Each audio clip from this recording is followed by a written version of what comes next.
नमस्कार दोस्तों, आपका फिर से स्वागत है आपके अपने एजुकेशनल चैनल में। जैसा कि आप देख पा रहे होंगे कि AWS 2019 का पेपर है, PRT TCT PGT इंग्लिश का, ठीक है। पार्ट ए सभी के लिए जो सेम रहता है। तो PRT का पेपर बहुत से एस्पिरेंट मांग रहे थे, तो उनको लिए भी मिल जाएगा। और TCT और PGT जो पार्ट ए किस तरह का आता है पूछ रहे थे, वो उनके लिए भी बेनिफिशियल होगा। तो मीडियम में बता दूं कि लास्ट टाइम इंग्लिश ही था, ठीक है। क्योंकि बहुत से विद्यार्थी कह रहे थे कि जैसे इंडिया में जैसे भाषण हिंदी में होते हैं और एग्ज़ाम इंग्लिश में, तो ये चीज़ें भी रहती हैं, ठीक है। क्योंकि अभी जो APS है KVS हैं, ये इंग्लिश मीडियम स्कूल हैं, ठीक है। तो वहाँ पे इंग्लिश को बहुत ज़्यादा प्रेफर किया जाता है, इसलिए जो पेपर्स बनते हैं आपके वो इंग्लिश में ही बनते हैं, ठीक है। बशर्ते आपका जो हिंदी मीडियम का भी, अगर हिंदी का भी मैं समझ सकता हूँ कि अगर आपका हिंदी सब्जेक्ट है PGT में, थोड़ा सा डिफ़िकल्टी होगी। लेकिन CTET वगैरह की तैयारी अगर आप कर रहे हैं तो उसके हिसाब से कोई मुझे नहीं लगता कि डिफ़िकल्टी होगी। वहाँ पर भी आपको इंग्लिश देना है, ठीक है। टेट की तैयारी आप करते हैं, सुपर टेट की तैयारी करते हैं, तो वहाँ पर भी होता है उसी तरह की इंग्लिश आपको आती है, बहुत ज़्यादा हार्ड नहीं आती। 50% आपको क्रॉस करना है। तो यहाँ पर देखिए पहला क्या है, read the following passage and answer the question given below. तो पैसेज आपने पढ़ना है ध्यान से और उसी के आंसर देने हैं, ठीक है।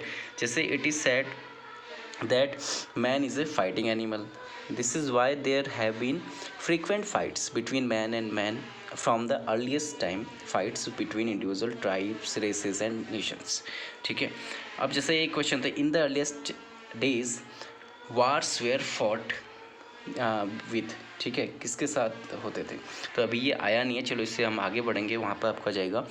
इन fact the political history of mankind consist mostly of accounts of which conflicts and wars, ठीक है, कॉन्फ्लिक्ट्स एंड वार्स होते हैं। At first wars were fought with bows and arrows.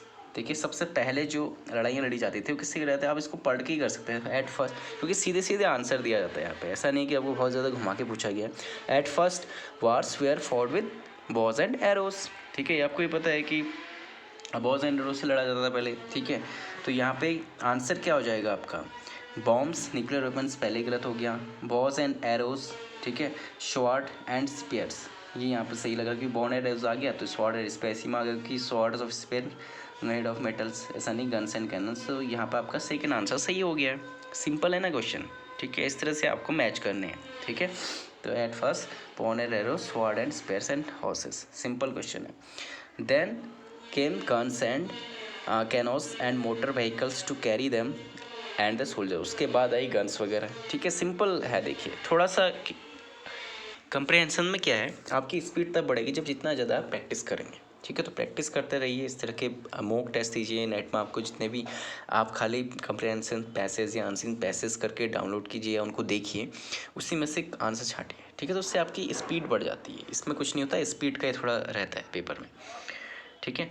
फिर it will be seen that changes in the method have been made worse and more horrible. At first they were test of personal heroism and physical power, but they are now become tests of material resource and the power of applying science to holistic destruction, ठीक है।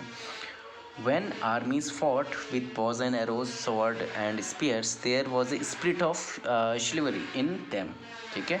एक spirit होती थी उसमें, लेकिन अब क्या है, but victory in modern wars depend on the quarterly act of striking the enemy unaware and अनप्रिपेयर्ड।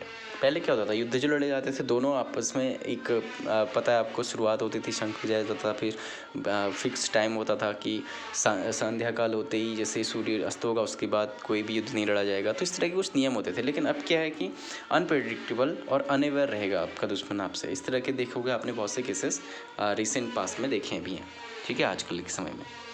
So, moreover, as they are total wars, no distinction is made between civil and military populations, ठीक है। तो इसमें देखिए एक दो question और आगे होंगे, ठीक है। एक ही क्वेश्चन इसमें है, ठीक है, एक क्वेश्चन ही बन गया आपका, और फिर इसमें वही है, ठीक है।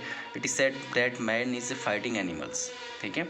इसी तरह से क्वेश्चन और भी बन सकते हैं, इसमें केवल एक इतना सिंपल क्वेश्चन बना, और इसमें देखिए it is said that mind fighting with that is why, ये वही जो है पैसेज आ गया है, ठीक है। और दूसरा क्वेश्चन जो आ गया इसमें क्या किया, in older days wars are mean to show, older days में क्या शो करने के लिए किए जाते थे, पहले के समय की बात कर रहे हैं, ठीक है। तो पहले क्या था, personal heroism and physical power दिखाने के लिए किए जाते थे वॉर, सी, ठीक है। तो यहाँ पे जो है राइट आंसर हो गया आपका सेकेंड, ठीक है। फिर इसमें हालांकि पैसेज दे रखा है लेकिन आपके क्वेश्चन चेंज होते रहेंगे। फिर development of nuclear weapons has provided, development जैसे जैसे हुआ न्यूक्लियर वेपन का उसने क्या प्रोवाइड किया, ठीक है।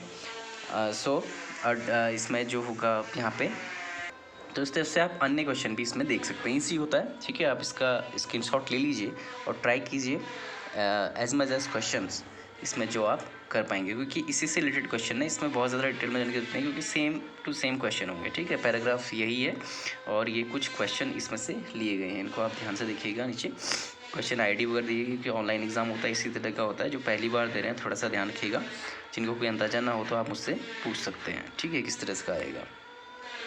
फिर आएगा, ठीक है, ये क्वेश्चन आपने कर लिए। इसके बाद जो आपको क्वेश्चन बनेंगे वो किस तरह का बनेगा। एक क्वेश्चन ये है जैसे choose the correct antonym of the underline word, ठीक है। अंडरलाइन वर्ड का एंटोनिम आपने बनाना है, यानी विलोम शब्द। देखिए बहुत ही इजी पेपर बनता है, ऐसा नहीं है कि आप जनरल इंग्लिश की किताब भी अगर आप लेते हैं, कंसिडर करते हैं, तो उससे भी आप इसको आराम से क्रैक कर लेंगे। The teacher decided to alleviate the root of distraction for the students in classroom situation, ठीक है। अब इसका आपने उल्टा करना है।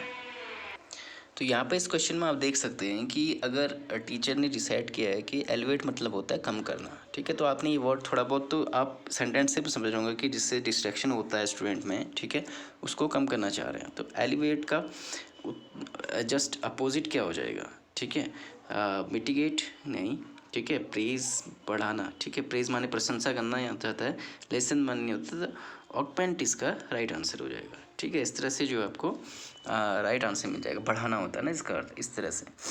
ऐसे ही सिनोनिम, अब एक एंटोनिम पूछ दिया, फिर उसके बाद इन्होंने सिनोनिम पूछ दिया आपसे। अब सेंटेंस आपका, as I look around I see the crumbling ruins of a proud civilization is torn like a vast heap of futility, ठीक है। अब यहाँ पे आपको फुटिलिटी का जो है सिनोनिम बनाता है, सिनोनिम। अब फ्यूटिलिटी का मीनिंग देखें तो फ्यूटिलिटी का मीनिंग होता है एकदम व्यर्थ, ठीक है, व्यर्थता के रूप में इसको लिया जाता है। तब इसका अपोजिट क्या हो जाएगा, इरिवेलेंस। जी बिल्कुल, इरिवेलेंस ही यहाँ पर हो गया, ठीक है, जिसका कोई मतलब ना हो, तो सही उत्तर हो गया यहाँ पे सही, ठीक है। A is the right answer. So यहाँ पे एनस मिराबलेस एक पोएम है, ठीक है, इंग्लिश के विद्यार्थी इसको बहुत अच्छे से समझ सकते हैं। इसका अर्थ ये होता है कि ये वंडरफुल ईयर, ठीक है, एक ऐसा wonderful year in which great events take place, ठीक है, एक ऐसा साल होता है जिसमें बहुत सारे बहुत महान कार्य हुए हों, ठीक है। तो फोर्थ इसका राइट आंसर होगा। इस तरह से भी मतलब वन वर्ड जो होते हैं, आप जनरल ल्यूसेंट की बुक अगर आप लोगों के पास है, काफ़ी अच्छी बुक मैं इसको मानता हूँ, जनरल इंग्लिश की प्रीफर भी करता हूँ आप लोगों को पार्ट फर्स्ट के लिए, ठीक है। तो वहाँ से आप लोगों की ये चीज़ें बहुत क्लियर हो जाएंगी। Choose the word substitution for the given description. अब वर्ड सब्स्टिट्यूशन क्या होगा इसमें, the study of speech, sound and production, transmission and reception, ठीक है। इसको कहते क्या हैं, ठीक है, जब आप साउंड, ठीक है, प्रोडक्शन, ट्रांसमिशन और उसका रिसेप्शन करना, ठीक है, उसको उसकी स्टडी करते हैं, ठीक है। साउंड की, स्पीच की, उसका प्रोडक्शन कैसे हो रहा है, ट्रांसमिशन कैसे होता है, रिसेप्शन कैसे होता है, तो उसको एक वर्ड में क्या बोलेंगे। सो ये भी इजी वर्ड है, काफ़ी सीटेट वगैरह में भी एक पूछा जाता है। तो इसका राइट आंसर होता है फोनेटिक्स, ठीक है। जब फोनेटिक्स में जो आप किसी भी स्पीच के साउंड कैसे प्रोड्यूस हो रहा है, ठीक है, ट्रांसमिट किस तरह से हो रहा है, उसको रिसेप्शन किस तरह से हो पा रहा है, ये चीज़ें पढ़ते हैं। अब चूज़ द अप्रोप्रिएट प्रीपोजिशन। अब देखिए प्रीपोजिशन के क्वेश्चन आगे, जैसे मैंने सिलेबस में बताया था ना, सेम टू सेम आपके वही आ रहे हैं, ठीक है, synonym, antonym, one word type के। और अब आपका प्रीपोजिशन आ गया यहाँ पे। Mister Sayers lives adjacent to the children parks इन हुगली, ठीक है। तो मिस्टर एकदम सट कर रहते हैं, ठीक है, तो इसका क्या हो जाएगा, तो यहाँ पर राइट आंसर जाएगा टू द, ठीक है, टू द चिल्ड्रन पार्क, ठीक है। इस तरह से आप कर सकते हैं। Select the correctly spelled word. देखिए बहुत, क्योंकि वास्ट सिलेबस है करे ना, लेकिन एक ही चीज़ आएगी उसमें से, बस आपकी प्रैक्टिस होनी चाहिए और सिंपल होना चाहिए, ठीक है। अब नेसेसरी की स्पेलिंग देखिए, ठीक है, NECESSARY, ठीक है, नेसेसरी NECC होता है, SARY, SARY, ठीक है, इसका राइट आंसर हो जाएगा, ठीक है, नेसेसरी। अति आवश्यक। Careless student often have to cry over split milk during the exams. ये देखिए यहाँ पे ईडियम दी गई है ना, ईडियम्स से भी क्वेश्चन बनते हैं आपके, ठीक है। तो इसमें जैसे मुहावरे वगैरह होते हैं ना हिंदी में, वैसे ही यहाँ पे भी होता है। तो इसका अर्थ आपको पता होना चाहिए कि to cry over split milk, ठीक है। इसके लिए अगर अभी भी प्रैक्टिस किसी की नहीं है तो जनरल इंग्लिश की मैं बार बार बात कर रहा हूँ, उसको ज़रूर आप लिखिए। तो यहाँ पे क्या होता है जब आप क्राई ओवर करते हैं, ठीक है, स्प्लिट मिल्क में, मतलब ये जो यूएस में मिली एक इडियम है जो कही जाती है कि मतलब कि जो हो चुका है ऑलरेडी उसके लिए, जैसे इसका मतलब वैसे अगर आप निकालें कि गिरे हुए दूध के लिए रोना, मतलब दूध गिरी है आपका, आप उसके लिए रो रहे हैं, ठीक है। तो क्या होगा इसका सिंपल सा हो जाएगा कि रिपेंट ओवर द लॉस, ठीक है। जो लॉस हो चुका है आपके, व्यर्थ का लॉस हो गया, उसके बारे में खाली भी सोचना, ठीक है। वही हो गया कि स्टूडेंट अब जो केयरलेस स्टूडेंट है वो एग्ज़ाम टाइम पे ही जो है इस तरह से सोचते हैं।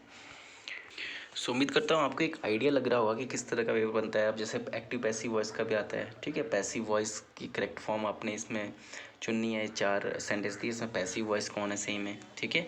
Fill in the blanks phrasal verbs से क्वेश्चन बनेगा आपका, ठीक है। ये सारे जनरल इंग्लिश के क्वेश्चन आ रखे हैं अभी तक का।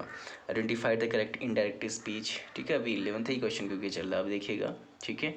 Identify the error in the sentence given below, इसमें एरर क्या है, ठीक है, जो सेंटेंस दिया गया ABCD वाला, ठीक है। इसके अलावा फिर ये तो हो गया आपका इंग्लिश का। अब जो आएगा इसके बाद के थोड़े जो क्वेश्चन है आपका, जैसे इफ़ प्लस मीन्स ये मीन्स ये, तो ये इजीली कर लेंगे आप, कैलकुलेट करना है, ठीक है।